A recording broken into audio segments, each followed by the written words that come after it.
ಎಲ್ಲರಿಗೂ ನಮಸ್ಕಾರ. ಇವತ್ತು ನಾನು ನಿಮಗೆ ಉಡುಪಿ ಸ್ಟೈಲ್‌ನಲ್ಲಿ ಮಾಡ್ತಕ್ಕಂಥ ಕ್ಯಾಪ್ಸಿಕಮ್ ರೈಸ್‌ನ ತೋರಿಸ್ಕೊಡ್ತಾ ಇದ್ದೀನಿ. ಈ ರೈಸ್‌ನ ಹೇಗೆ ಮಾಡೋದು ಅಂತ ನೋಡೋಣ ಬನ್ನಿ.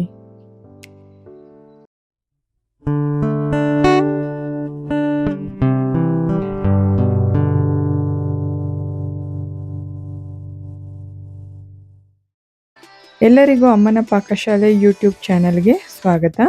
ನಾನಿಲ್ಲಿ ಮೊದಲನೇದಾಗಿ ಒಂದು ಪ್ಯಾನ್‌ಗೆ 1 ಸ್ಪೂನಷ್ಟು ಎಣ್ಣೆನ ಹಾಕ್ಕೊತಾ ಇದ್ದೀನಿ. ಎಣ್ಣೆ ಕಾದಾದ್ಮೇಲೆ ಇದಕ್ಕೆ ನಾನು 2 ಸ್ಪೂನಷ್ಟು ಕಡಲೆ ಬೀಜನ ಹಾಕ್ಕೊತಾ ಇದ್ದೀನಿ. ಈ ರೀತಿ ಕಡಲೆ ಬೀಜನ ಹಾಕ್ಕೊಂಡು ಅದನ್ನು ಚೆನ್ನಾಗಿ ರೋಸ್ಟ್ ಮಾಡ್ಕೊಬೇಕು. ಅದು ಸ್ವಲ್ಪ ಗೋಲ್ಡನ್ ಬ್ರೌನ್ ಆಗೋವರೆಗೂ ಕೂಡ ಚೆನ್ನಾಗಿ ರೋಸ್ಟ್ ಮಾಡಿಕೊಂಡು ಒಂದು ಪ್ಲೇಟ್ಗೆ ತೆಗೆದಿಟ್ಕೊಳ್ಳಿ.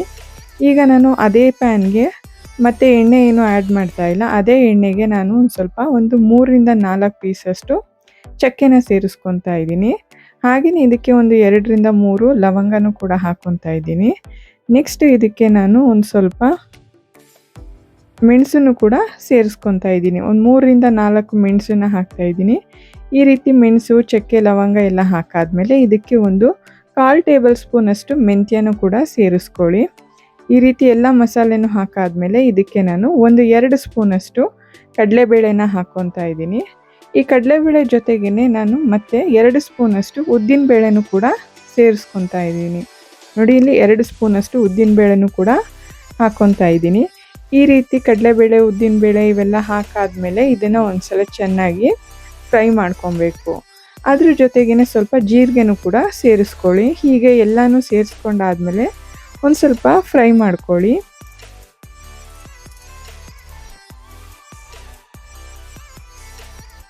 ನೋಡಿ, ಇಷ್ಟು ಫ್ರೈ ಆದರೆ ಸಾಕು. ಈಗ ನೆಕ್ಸ್ಟ್ ನಾನು ಇದಕ್ಕೆ 2 ಸ್ಪೂನಷ್ಟು ಕೊತ್ತಂಬರಿ ಬೀಜನ ಸೇರಿಸ್ಕೊತಾ ಇದ್ದೀನಿ. ಇದನ್ನು ಕೂಡ ಹಾಕ್ಕೊಂಡಾದ್ಮೇಲೆ ಇದಕ್ಕೆ ನಾನು 3 ಬ್ಯಾಡಗಿ ಮೆಣಸಿನ್ಕಾಯಿನ ಹಾಕ್ತಾ ಇದ್ದೀನಿ. ಈ ರೀತಿ ಸ್ಪ್ಲಿಟ್ ಮಾಡಿ ಅದನ್ನು ಹಾಕ್ಕೊತಾ ಇದ್ದೀನಿ. ಮತ್ತು ಖಾರಕ್ಕೆ ನಾನಿಲ್ಲಿ ಒಂದು ಗುಂಟೂರು ಮೆಣಸಿನ್ಕಾಯಿನ ಹಾಕ್ಕೊತಾ ಇದ್ದೀನಿ. ನೀವು ನಿಮಗೆ ಖಾರ ಬೇಕು ಅಂತ ಅನಿಸಿದ್ರೆ ಇದಕ್ಕೆ 2 ಮೆಣಸಿನ್ಕಾಯಿನ ಸೇರಿಸ್ಕೊಬೋದು. ಈ ರೀತಿ ಮೆಣಸಿನ್ಕಾಯಿ, ಧನಿಯಾ ಎಲ್ಲ ಹಾಕಾದ್ಮೇಲೆ ಇದನ್ನು ಒಂದು ಮೀಡಿಯಮ್ ಫ್ಲೇಮ್ನಲ್ಲಿ ಚೆನ್ನಾಗಿ ರೋಸ್ಟ್ ಮಾಡ್ಕೊಳ್ಳಿ. ಇಷ್ಟು ರೋಸ್ಟ್ ಆದರೆ ಸಾಕು. ನೆಕ್ಸ್ಟ್ ನಾನಿಲ್ಲಿ ಇದಕ್ಕೆ 2 ಸ್ಪೂನಷ್ಟು ತುರಿದಿರ್ತಕ್ಕಂಥ ತೆಂಗಿನ ತುರಿನ ಹಾಕ್ತಾ ಇದ್ದೀನಿ. ಇಲ್ಲಿ ಇದಕ್ಕೆ ನಾವು ಒಣಕೊಬ್ಬರಿನೂ ಕೂಡ ಸೇರಿಸ್ಕೊಬೋದು. ನಾನಿಲ್ಲಿ ತೆಂಗಿನ ತುರಿ ಹಾಕ್ತಾ ಇದ್ದೀನಿ. ಈ ರೀತಿ ಅದನ್ನು ಕೂಡ ಚೆನ್ನಾಗಿ ರೋಸ್ಟ್ ಮಾಡ್ಕೊಳ್ಳಿ. ಹೀಗೆ ಅದು ಚೆನ್ನಾಗಿ ಹುರಿದಾದ್ಮೇಲೆ ಇದಕ್ಕೆ 1/4 ಟೇಬಲ್ ಸ್ಪೂನಷ್ಟು ಅರಿಶಿನ ಪುಡಿನೂ ಸೇರಿಸ್ಕೊಂಡು ಚೆನ್ನಾಗಿ ಒಂದ್ಸಲ ಮಿಕ್ಸ್ ಮಾಡ್ಕೊಳ್ಳಿ. ಯಾವುದೇ ಕಾರಣಕ್ಕೂ ಫ್ಲೇಮ್ನ ಹೈನಲ್ಲಿ ಇಟ್ಕೊಂಬಿಡಿ, ಲೋ ಫ್ಲೇಮಲ್ಲೇ ಇಟ್ಕೊಂಡು ಚೆನ್ನಾಗಿ ಈ ರೀತಿ ಫ್ರೈ ಮಾಡ್ಕೊಳ್ಳಿ. ಈಗ ಸ್ಟವ್ನ ಆಫ್ ಮಾಡಿ ಇದಕ್ಕೆ ನಾನು 1/4 ಸ್ಪೂನಷ್ಟು ಗಸಗಸೆನ ಸೇರಿಸ್ಕೊತಾ ಇದ್ದೀನಿ. ಆಮೇಲೆ ಇದಕ್ಕೆ ಸ್ವಲ್ಪ ಇಂಗನ್ನು ಕೂಡ ಹಾಕ್ಕೊತಾ ಇದ್ದೀನಿ. ಇದನ್ನು ಸ್ಟವ್ ಆಫ್ ಮಾಡಿಬಿಟ್ಟೆ ಸೇರಿಸ್ಕೊಳ್ಳಿ. ಆಗ ಇಂಗಿಂದು ಫ್ಲೇವರ್ ಕೂಡ ತುಂಬ ಚೆನ್ನಾಗಿರುತ್ತೆ. ಈ ರೀತಿ ಎಲ್ಲ ಹಾಕಾದ್ಮೇಲೆ ಚೆನ್ನಾಗಿ ಮಿಕ್ಸ್ ಮಾಡಿ ಇದನ್ನು ಹಾಗೆಯೇ ತಣ್ಣಗಾಗೋದಕ್ಕೆ ಬಿಟ್ಬಿಡಿ.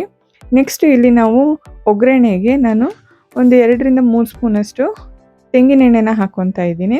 ಇದಕ್ಕೆ ನಾನು ನೆಕ್ಸ್ಟ್ ಸ್ವಲ್ಪ ಸಾಸಿವೆನೂ ಕೂಡ ಸೇರಿಸ್ಕೊತಾ ಇದ್ದೀನಿ. ಸ್ವಲ್ಪ ಇಂಗನ್ನು ಕೂಡ ಹಾಕ್ಕೊಂಡು ಚೆನ್ನಾಗಿ ಸಾಸಿವೆ ಸಿಡಿಯೋವರೆಗೂ ಬಿಡಬೇಕು. ಈ ರೀತಿ ಸಾಸಿವೆ ಎಲ್ಲ ಸಿಡಿದಾದ್ಮೇಲೆ ಇದಕ್ಕೆ ಸ್ವಲ್ಪ ಕರಿಬೇವಿನ ಸೊಪ್ಪನ್ನು ಸೇರಿಸ್ಕೊಳ್ಳಿ. ಕರಿಬೇವಿನ ಸೊಪ್ಪನ್ನು ಹಾಕಾದ್ಮೇಲೆ ಇದನ್ನು ಸ್ವಲ್ಪ ಹುರ್ಕೊಳ್ಳಿ. ಎಣ್ಣೆಯಲ್ಲಿ ಕರಿಬೇವಿನ ಸೊಪ್ಪು ಚೆನ್ನಾಗಿ ಫ್ರೈ ಆಗಬೇಕು. ಅಲ್ಲಿವರೆಗೂ ಕೂಡ ಚೆನ್ನಾಗಿ ಹುರಿದಾದ್ಮೇಲೆ ಇದಕ್ಕೆ ನಾನು 1 ಈರುಳ್ಳಿನ ಸೇರಿಸ್ಕೊತಾ ಇದ್ದೀನಿ. ಈ ರೀತಿ ಉದ್ದುದ್ದಕ್ಕೆ ಕಟ್ ಮಾಡಿರ್ತಕ್ಕಂಥ ಈರುಳ್ಳಿನ ಹಾಕ್ಕೊತಾ ಇದ್ದೀನಿ. ಈಗ ಈರುಳ್ಳಿನೂ ಕೂಡ ಹಾಕಾದ್ಮೇಲೆ ಚೆನ್ನಾಗಿ ಫ್ರೈ ಮಾಡಿ ಸ್ವಲ್ಪ ಫ್ರೈ ಆದಮೇಲೆ ಇದಕ್ಕೆ ನಾನು 1 ಟೊಮೆಟೊನ ಈ ರೀತಿ ಸಣ್ಣದಾಗಿ ಕಟ್ ಮಾಡ್ಕೊಂಡಿದ್ದೆ, ಅದನ್ನು ಕೂಡ ಈಗ ಇದಕ್ಕೆ ಸೇರಿಸ್ಕೊತಾ ಇದ್ದೀನಿ. ಈ ರೀತಿ ಈರುಳ್ಳಿ, ಟೊಮೆಟೊ ಎಲ್ಲ ಕೂಡ ಚೆನ್ನಾಗಿ ಎಣ್ಣೆಯಲ್ಲಿ ಫ್ರೈ ಆಗಬೇಕು. ಅಲ್ಲಿವರೆಗೂ ಚೆನ್ನಾಗಿ ಹುರ್ಕೊಳ್ಳಿ. ನೆಕ್ಸ್ಟ್ ಇದಕ್ಕೆ ನಾನು ಸಣ್ಣದಾಗಿ ಕಟ್ ಮಾಡಿರ್ತಕ್ಕಂಥ ಕ್ಯಾಪ್ಸಿಕಮ್ನ ಸೇರಿಸ್ಕೊತಾ ಇದ್ದೀನಿ. ಇಲ್ಲಿ ನಾನು ಈ ರೀತಿ ಉದ್ದುದ್ದಕ್ಕೆ ಹೆಚ್ಚಿಟ್ಕೊಂಡಿದ್ದೀನಿ. ಈ ರೀತಿ ಕ್ಯಾಪ್ಸಿಕಮ್ನ ಹಾಕಾದ್ಮೇಲೆ ಇದನ್ನು ಕೂಡ ಚೆನ್ನಾಗಿ ಫ್ರೈ ಮಾಡ್ಕೊಬೇಕು. ಅಂದರೆ ಕ್ಯಾಪ್ಸಿಕಮ್ನ ತುಂಬ ಬೇಯಿಸೋ ಅವಶ್ಯಕತೆ ಏನಿಲ್ಲ, ಸ್ವಲ್ಪ ಅದು ಕ್ರಿಸ್ಪಿಯಾಗಿದ್ರೂ ಕೂಡ ಚೆನ್ನಾಗಿರುತ್ತೆ. ಈ ರೀತಿ ನಾವು ಮಸಾಲೆ ತಣ್ಣಗಾದ್ಮೇಲೆ ಒಂದು ಜಾರ್ಗೆ ಹಾಕ್ಕೊಂಡು ಅದನ್ನು ಪೌಡ್ರ್ ಮಾಡ್ಕೊಬೇಕು. ನೋಡಿ, ಈ ರೀತಿ ಫೈನಾಗಿ ಪೌಡ್ರ್ ಮಾಡ್ಕೊಬೇಕು.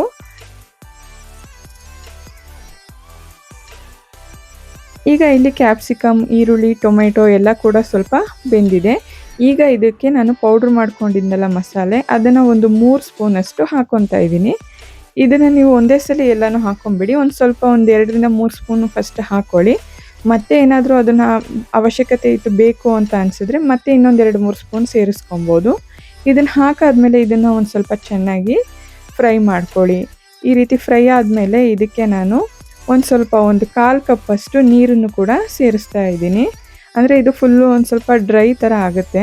ಅದಕ್ಕೋಸ್ಕರನೇ ಇದಕ್ಕೆ ನಾನು ಒಂದು ಸ್ವಲ್ಪ 1/4 ಕಪ್ಪಷ್ಟು ನೀರನ್ನು ಕೂಡ ಸೇರಿಸ್ಕೊಂಡು ಬೇಯಿಸ್ತೀನಿ. ಈ ರೀತಿ ನೀರು ಹಾಕಿದ್ಮೇಲೆ ಅದನ್ನು ಒಂದು 5 ನಿಮಿಷನಾದರೂ ಚೆನ್ನಾಗಿ ಬೇಯೋದಕ್ಕೆ ಬಿಡಬೇಕು. ನೀರಿನಲ್ಲಿ ಆ ಮಸಾಲೆ, ಕ್ಯಾಪ್ಸಿಕಮ್, ಈರುಳ್ಳಿ, ಟೊಮೆಟೊ ಎಲ್ಲ ಬೆಂದಾದಮೇಲೆ ಇದಕ್ಕೆ ಒಂದು ಸ್ವಲ್ಪ ಜಾಗ್ರಿ ಬೆಲ್ಲ ಕೂಡ ಸೇರಿಸ್ಕೊಳ್ಳಿ. ಇದರದ್ದು ಟೇಸ್ಟು ತುಂಬ ಚೆನ್ನಾಗಿರುತ್ತೆ. ಈ ರೀತಿ ಬೆಲ್ಲ ಎಲ್ಲ ಹಾಕಾದ್ಮೇಲೆ ಅದನ್ನು ಹಾಗೆಯೇ ಒಂದು ಲೋ ಫ್ಲೇಮ್ನಲ್ಲಿ ಬೇಯೋದಕ್ಕೆ ಬಿಡಿ. ನೆಕ್ಸ್ಟ್ ಇದಕ್ಕೆ ನಾನು ರುಚಿಗೆ ಎಷ್ಟು ಬೇಕೋ ಅಷ್ಟು ಉಪ್ಪನ್ನು ಕೂಡ ಹಾಕ್ಕೊತಾ ಇದ್ದೀನಿ. ಉಪ್ಪು ಎಲ್ಲ ಹಾಕಾದ್ಮೇಲೆ ಅದನ್ನ ಒಂದು ಸಲ ಚೆನ್ನಾಗಿ ಮಿಕ್ಸ್ ಮಾಡ್ಕೊಳ್ಳಿ. ಹಾಗೆಯೇ ಒಂದು ಮೀಡಿಯಮ್ ಫ್ಲೇಮ್ನಲ್ಲಿ ಒಂದು 2ರಿಂದ 3 ನಿಮಿಷದ ಕಾಲ ಹಾಗೆಯೇ ಬೇಯೋದಕ್ಕೆ ಬಿಡಿ. ಬೆಲ್ಲ ಎಲ್ಲ ಚೆನ್ನಾಗಿ ಕರಗುತ್ತೆ. ನೋಡಿ, ಈಗ ಬೆಲ್ಲ ಎಲ್ಲ ಕರಗಾದ್ಮೇಲೆ ಗೊಜ್ಜು ಈ ರೀತಿ ರೆಡಿ ಆಗುತ್ತೆ. ಈ ರೀತಿ ಆಯಿಲೆಲ್ಲ ಸಪ್ರೇಟ್ ಆಗುತ್ತೆ. ಒಂದು ಸಲ ಎಲ್ಲನೂ ಮಿಕ್ಸ್ ಮಾಡ್ಕೊಳ್ಳಿ. ಇದಕ್ಕೆ ನಾನು ರೈಸ್ನ ಸೇರಿಸ್ಕೊತಾ ಇದ್ದೀನಿ. ನಾನು ರೈಸ್ನ ಮುಂಚೆನೇ ಮಾಡಿಟ್ಟಿದ್ದೆ. ಆ ರೈಸನ್ನು ಇದಕ್ಕೆ ಸೇರಿಸ್ಕೊಂಡು ಚೆನ್ನಾಗಿ ಮಿಕ್ಸ್ ಮಾಡ್ಕೊಳ್ಳಿ. ಇಲ್ಲಿ ನಾನು ಒಂದು 3 ಜನಕ್ಕಾಗುವಷ್ಟು ಅನ್ನನ ನಾನು ಹಾಕ್ತಾಯಿದ್ದೀನಿ. ನೀವು ನಿಮ್ಮ ಅಳತೆಗೆ ಎಷ್ಟು ಬೇಕು ಅಂತ ನೋಡಿಕೊಂಡು ಮಾಡಿ. ಈಗ ಈ ರೀತಿ ಎಲ್ಲ ಮಿಕ್ಸ್ ಮಾಡಾದಮೇಲೆ ಇದಕ್ಕೆ ನಾನು ಫಸ್ಟ್ ಫ್ರೈ ಮಾಡಿ ಇಟ್ಕೊಂಡಿದ್ನಲ್ಲ ಕಡಲೆಬೀಜ, ಅದನ್ನು ಮತ್ತು ಹಾಗೆಯೇ ಸ್ವಲ್ಪ ತೆಂಗಿನ ತುರಿನೂ ಕೂಡ ಸೇರಿಸ್ತಾ ಇದ್ದೀನಿ. ಹಾಗೆ ಇದನ್ನ ಒಂದು ಸಲ ಮಿಕ್ಸ್ ಮಾಡಾದಮೇಲೆ ಕೊನೆಯಲ್ಲಿ ಇದಕ್ಕೆ ಸ್ವಲ್ಪ ಕೊತ್ತಂಬರಿ ಸೊಪ್ಪನ್ನು ಹಾಕಿ ಗಾರ್ನಿಷ್ ಮಾಡಿದ್ರೆ ಈ ರೀತಿ ರುಚಿಯಾಗಿರ್ತಕ್ಕಂಥ ಕ್ಯಾಪ್ಸಿಕಮ್ ರೈಸ್ ರೆಡಿ ಆಗುತ್ತೆ. ಇದನ್ನು ನೀವು ಕೂಡ ಮನೆಯಲ್ಲಿ ಟ್ರೈ ಮಾಡಿ. ಇದ್ರ ಟೇಸ್ಟ್ ಮಾತ್ರ ತುಂಬ ಚೆನ್ನಾಗಿ ಬರುತ್ತೆ. ಯಾರೆಲ್ಲ ನನ್ನ ಚಾನಲ್ನ ಇನ್ನೂ ಸಬ್ಸ್ಕ್ರೈಬ್ ಮಾಡ್ಕೊಂಡಿಲ್ಲ, ಸಬ್ಸ್ಕ್ರೈಬ್ ಮಾಡ್ಕೊಳ್ಳಿ. ಈ ರೆಸಿಪಿ ನಿಮಗೆ ಇಷ್ಟ ಆಗಿದ್ದರೆ ಶೇರ್ ಮಾಡಿ, ಕಮೆಂಟ್ ಮಾಡಿ ತಿಳಿಸಿ ನನಗೆ ಈ ರೆಸಿಪಿ ಹೇಗೆ ಬಂತು ಅಂತ ಹೇಳಿ. ಎಲ್ಲರಿಗೂ ಧನ್ಯವಾದಗಳು.